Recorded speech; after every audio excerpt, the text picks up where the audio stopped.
Are you a real estate investor looking to sharpen your skills or a newbie looking to become one? You're in the right place. Welcome to Where Should I Invest? Real Estate Investing in Canada with your host, Sarah Larby.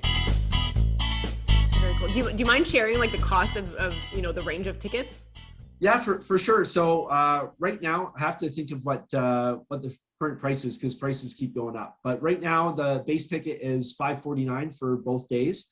And the VIP ticket right now is $19.99, but that's going to be going up in a little bit. So if you're listening right now, definitely get your ticket before the next level's met. Very cool. Where can they go to get the tickets? Oh yeah, for sure. Multifamilyconference.ca is the best place to go. And we actually have a draw for a free VIP ticket. And you can go to multifamilyconference.ca/VIP draw to enter for that. The draw is at the end of April. And put your name in and you have a chance to win. Very cool. Very cool. So, all right. So that's the conference. I mean, I will tell you when you asked me about it, I'm like, yeah, I'm going to be at the cottage. I'm going to be at the cottage for a while, but you know what? I might actually not be at the cottage. I don't know. This seems very, very tempting and, it'll be good to network again. So I, definitely am going to consider leaving. Yeah, no, you have to come. I will drive up to the cottage and bring it back if I decide to. It is pretty cool because I was just telling you before we started recording this that I was talking to some people out west in Western Canada, and they're like, hey, are you going to be around for this day? I'm like, no, I'm planning on being in the cottage. They're like, oh, we're going to this conference. I'm like, oh, okay, well, come visit me. But you know what? Like, I don't know, maybe I'll take a couple days and come down.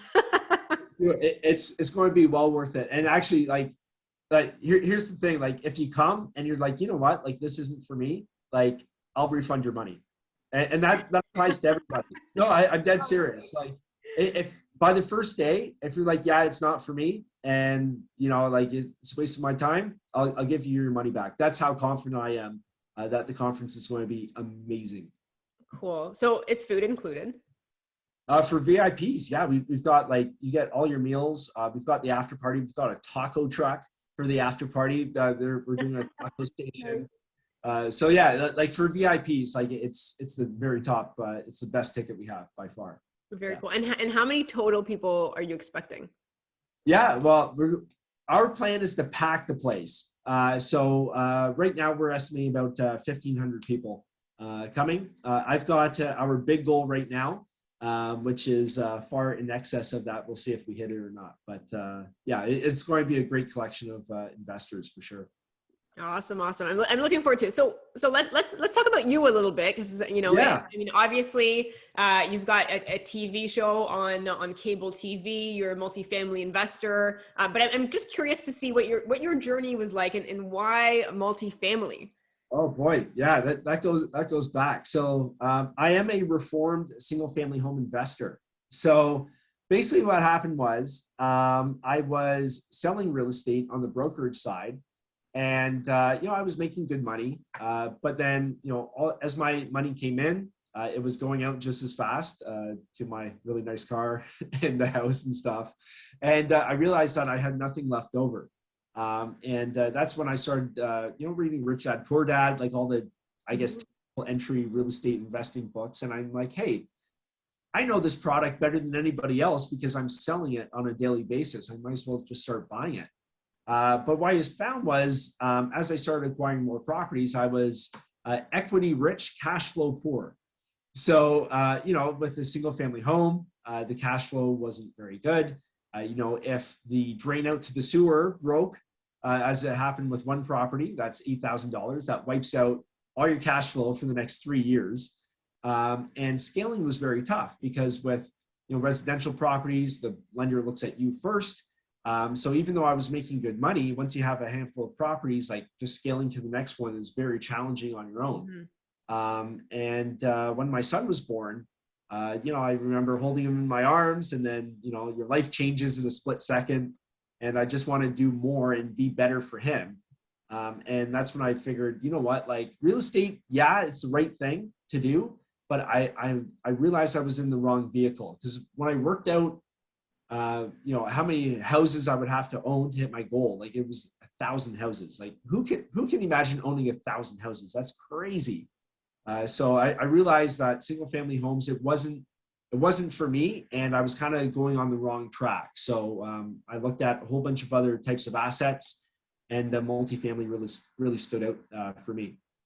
Now, is the multifamily that you're acquiring in the portfolio that you have in Canada, is it in the US? Is it a mix of both? Is it completely in a different country? Yeah, so we're specifically hunting in the United States. I'm a big fan of the southern states, predominantly Florida and Texas. Mm-hmm. We've got in Ontario, for your Ontario listeners, we've got rent control here. Yeah. So lots of people in California like to complain about rent control, but they haven't dealt in Ontario before. So, that makes it really hard as a value add investor. I'm a big fan of the value add strategy. So like we're driving up the NOI, the net operating income, through fiscal renovations or operational efficiencies. And with rent control, you can't really do it. It makes it so challenging. You find places, Alberta would be an example here, where you have a lot more control as a landlord. But I think in terms of the market drivers in the southern United States, like just the demographic shifts happening in the US right now, I think it's going to be a big driver of those markets for the next 20, 30 years at least. Mm-hmm, absolutely. Now these properties, like what's the average, like when you're looking at these properties in the US, the average cost of the deal, maybe just so people can get an idea, because I want to bring a question. I want to ask you about syndications in a second, but what's the average deal size? Yeah, so that's going to vary on your market. So you could have, we could be talking $80,000 a unit. We could be talking $250,000 a unit. Generally speaking, like if you're in that B class type of property, depending on what city you're in, you could be like probably 100 to 150,000 a unit. Mm-hmm. Like right now in terms of cap rates, again, depending on the class of asset in your area, like you could be, 3.5%, you could be 4.5%, kind of in that range. Right. Okay. Awesome. So these are fairly larger deals that you're finding and you're sourcing, and then so how are you structuring them? I know you talked about syndication, and I know you talked about a few different things, but before I don't want to answer for you, give us some insight on how you're structuring and bringing people in to share with that as well. For sure. So a lot of people are really familiar with the joint venture kind of structure, right? That's what lots of people get started with, doing like a duplex conversion or something like that. Mm-hmm.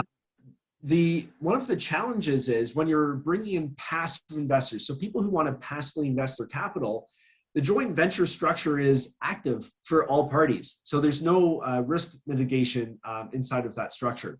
So what syndication allows you to do is to very efficiently raise large amounts of capital and deploy it within a deal.